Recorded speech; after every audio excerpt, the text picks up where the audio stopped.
I started drafting some additions to her bio. One of them is that as a youth, she was in a motorcycle gang. And after many years of painful therapy, was able to extricate herself from that.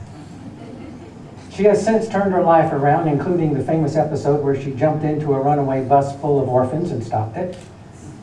And of course, there's the well-known documented case of her donating a kidney to a total stranger that she met while attending Motorcycles Anonymous.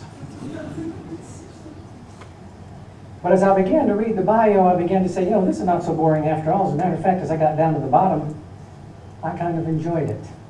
So I'm going to hit some high points because I wanted to leave plenty of time for her to speak. First of all, an Associate Applied Science degree in Criminal Justice, a genuine 2-year community college graduate. Went on to get a Bachelor of Arts in Psychology, a Bachelor of Arts in Sociology, and a Master's in School Counseling. Has done applied research on the streets, earned her stripes, studying the juvenile justice system in cooperation with University of Buffalo and Erie. Worked with the Georgetown folks in a community-based participatory research program, focused in Nash and Edgecombe County, trying to identify some of the worst behavior of our teenagers, including the way they identify themselves as people and have aspirations or don't. Following those, and partly during those, she did 10 years in the private sector. She reports, quote, made a ton of money, but it wasn't my passion. She came to us as early college liaison. If you haven't heard of early college program, it's one of those experimental programs that's proven to be extraordinarily successful. Ms. Lackner helped us literally day one open the doors and start that program. We promoted her to student activities and career counselor. We promoted her to director of admissions and student activities. She's advisor to the College Student and Government Association. She's also advisor to the Wilson Community College chapter, the new chapter, extremely successful chapter of the National Society of Leadership and Success. But the part I enjoyed the most, the part that I really am looking forward to sharing with you, is when she got down to personal comments. She said she loves life and chooses to do so because it is a choice. She likes the outdoors, nature, family game night. But she says, in the end, our Creator made us to serve others. I think there can be no greater calling, no more important note for me to say our speaker, Sandy Lackner.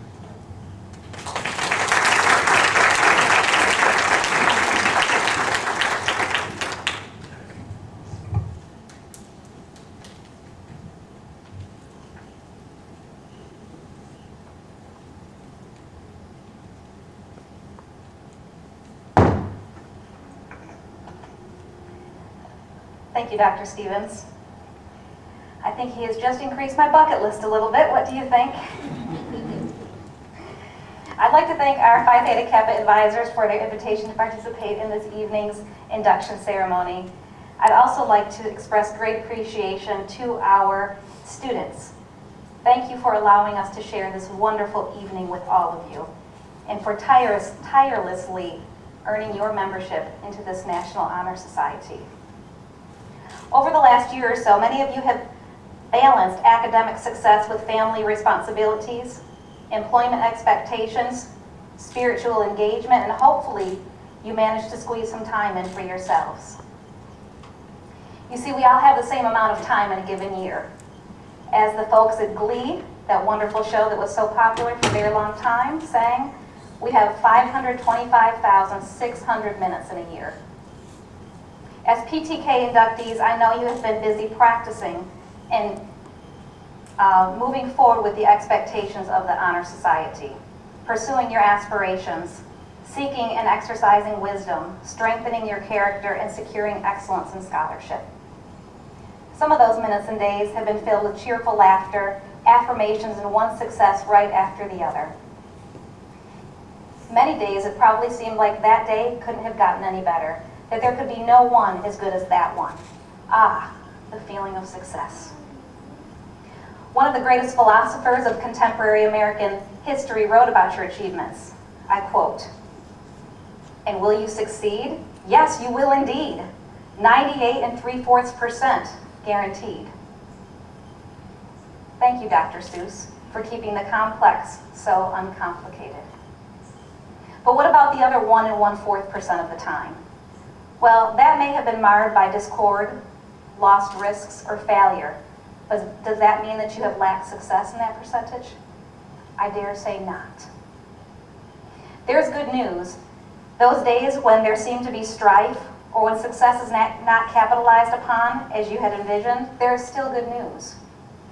One thing to remember, every problem is an opportunity for reward.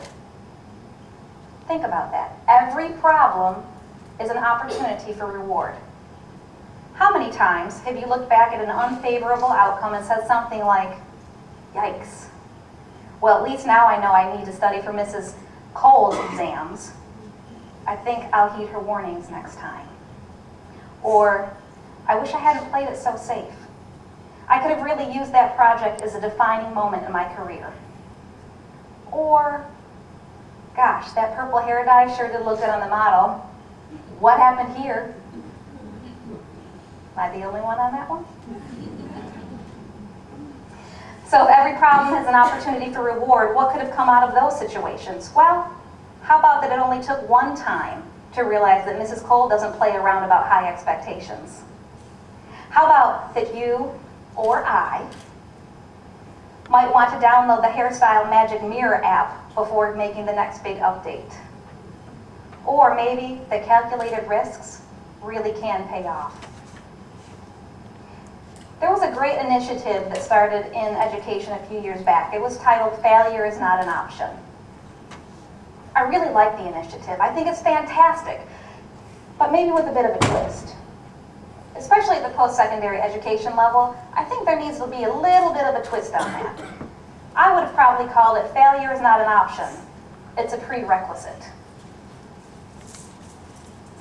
Many of the best lessons learned come from not reaching our intended goals. Sometimes we fail with great glitz, glamour, and gusto, even when we don't intend to. Other times, we simply fail miserably with no fanfare at all. The real lasting mark, though, is whether or not we took a lesson away from the experience. That's where the real goodness takes shape. That's where the opportunity for reward is evident. I say with a thankful heart that I have been given many numerous, shall we say, learning opportunities in my personal and professional life. That means I have been offered grace a number of times because I haven't made the best decisions every day, every minute of my life. If you know me, then you know how much I love my work. With true sincerity, I love my work. I love coming here. I love working with students. I don't even mind paperwork. What I love more, though, is my family. Tonight, I won't bore you with a rendition of one of my professional misdeeds. Rather, I'll try to paint a picture of a personal failure, one that I'll refer to as the windmill effect. I had to wear this lapel mic because I'm not good at standing still and giving presentations, and I'm going to be moving around just a smidgen, hopefully not enough to knock this down though. Two things before I get started on this. One, I love life. As Dr. Stevens said, I love life. Really, I'm just a big kid at heart. I have a childlike wonder. I like thrill rides, water parks, zip lining. In fact, in a couple weeks, I'm going to go zip lining again, this time in the dark. I love this stuff. That's one thing to remember. The other thing is, although I love it, I'm not the most graceful person in the world. So it doesn't always look pretty. So let me set the stage. Ever since my daughter was in pre-K, age 4, she's now 17, we go through the same bedtime ritual. And that is, she gets ready for bed, I tuck her in, and then I'll lay down next to her and we'll talk about the best part of the day. I'll ask her if there's anything she'd like to talk about, and then we say prayers. So about middle school, 6th grade I think, there was one particular night, and sometimes we just carried into the room, walked in, sometimes we raced, etc. This particular night, oh, it was on. We were racing. I saw it was bedtime. I cut my eyes at her, cut my eyes at the clock, and then over toward her bedroom. In our world, that means, I'm going to beat you. I'm going to beat you. So here we go. We jump up from the living room. She's on the couch, I'm on the chair. We're going, we're hustling, we're neck and neck, shoulder to shoulder. And then it happens. Remember I told you that I lack grace, right? Well, I was running so furiously, I began losing my feet. I couldn't control those babies. I'm just running and running and running. And then from behind the back right corner, I get a shoulder check. And I go flying through the air. And my arms are going everywhere. This is the windmill effect. And they're just going everywhere. I fly through her bedroom door and I see her wall in sight. And I think, thank you, Lord, it's going to stop me. It's really tough when you are waiting for a wall to stop you, right? And it did, kind of. Yeah. First, my feet found the floor. And something magical happened. It was as if I was a professional long jumper. And once they reconnected to the floor, my arms were still going, but my feet didn't move. They just stopped. And the wall was right here. So this whole trunk of a body that I thought might absorb the whole crash, it just ended up looking like, oh! My face and the top of my body against the wall. It hurt a little bit. Sometimes failure hurts a little bit. But I was okay. There were lessons learned. Although I really, truly, physically went through this windmill effect. Sometimes when we're going through those tough times, those times of failure, it seems like we're really losing our bearings. When situations aren't going our way, we feel like that splat against the wall. It's sometimes hard to see the light in the midst of the darkness, but I promise you this, there is light, and there are lessons that can be learned, even through tumultuous times, and still you can find joy. Like many fails, we aren't usually in it alone. Sometimes there are unintended assistants that are helping us. Most people don't have ill will. Destiny didn't mean to send me soaring through the air, but she did. Sometimes we lose control of ourselves. It could be your feet. It could be your thoughts. It could be your tongue. Sometimes we feel like we lose control. Usually we need help picking ourselves up and heading back to the drawing board. Do me a favor, ladies and gentlemen. When somebody falls, help them back up. Be that gracious friend who does so. We have an overabundance of I told you soers. I think we'll be fine without any more.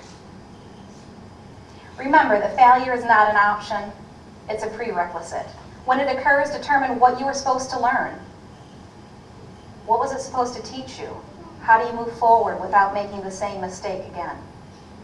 And recall that every problem is an opportunity for reward. Nobody's journey is seamless or without change of course. Sometimes you will be in situations that don't appear logical or linear. Rather, they're organic, irrational. They don't move in an ABC format. They move in an ABD 128532A format. Follow that one. You can, and you'll be fine. Take some time to figure out what your assignment is on this earth. Your assignments may be traditional, they may not be.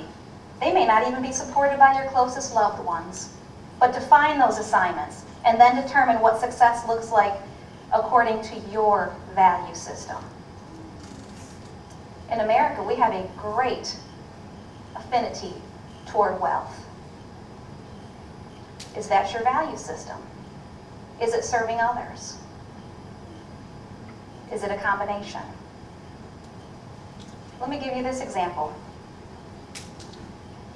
Comedic actor Jim Carrey, whose net worth is approximately $150 million. He said, "I wish everyone could get rich and famous and have everything they ever dreamed of, so they can see it's not the answer." That's interesting. understand, ladies and gentlemen, that you're a human resource. You are a human resource. There is a reserve of energy, gumption, action, and results that are stored inside of you. This may sound like a silly question, but let me ask, where do we find the greatest amount of untapped potential? In the cemetery. In the graveyard. That's where we find the greatest amount of untapped potential. Why? Because so many of us are afraid to pursue our inherent potential, afraid to be game changers, unwilling to buck the status quo by becoming 21st century innovators, by becoming servant leaders and world philanthropists. But you're Phi Theta Kappa. You're the game changers. You're the ones who will find joy in what you do. The ones who will seek out challenges and go beyond what is required or even expected. You will be the light in the room full of darkness. As you become the newest inductees of PTK, I will leave you with one last piece. To again quote that favorite contemporary philosopher, that author, the late, the great Dr. Seuss. You're off to great places. Today is your day. Your mountain is waiting, so get on your way. Ladies and gentlemen, congratulations.